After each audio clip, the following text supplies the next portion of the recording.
কাব্যনীলৰ কবিতা বগা সাজ। সাজযোৰ বগা সপন্ত ৰঙীন আছিল।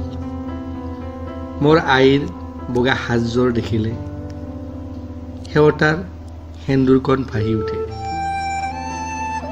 শুনিছিলোঁ দেউতাই গৰুৰ গাড়ীত ছাতি লৈ উৰুলি বিয়া গীতৰ সুৰত আই গানিছিল। এদিন বোকাখচি ভুই ৰুই আগচোতাল সাৰি আইৰ কাউৰী খেদা আইনাখন ভাগি থাকে। আইৰ সাজযোৰ আইৰ বাবে আজিও পবিত্ৰ। সূতা আৰু পাৰিত দেউতাৰ স্মৃতি লাগি আছে।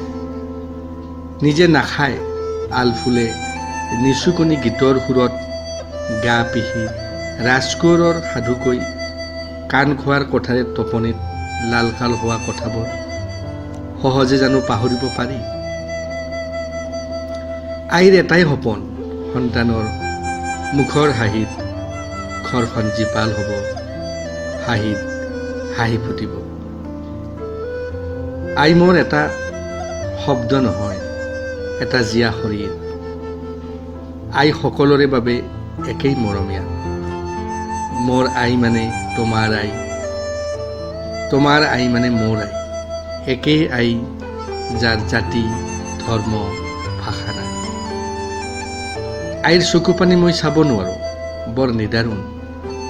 আজিও আগলতি পাত লৰিলে আইৰ মুখখন মোৰ চকুৰ সন্মুখত ভাহি উঠে গোসাঁইৰ মুখৰ দৰে।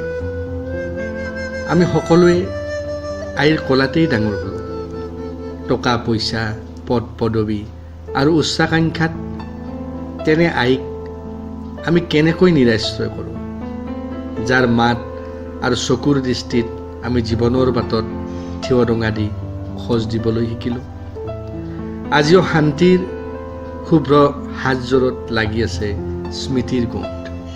গন্ধটো পুৰণি, বহু পুৰণি। সেই একেই সাজ তোমাৰ ভগ্নী, ভনী অথবা আইৰ। সাজযোৰ পুৰণি হ'লেই গণ একেই। গণটো বুকুত সযতনে বান্ধি ৰাখিবা। কাব্যনীল।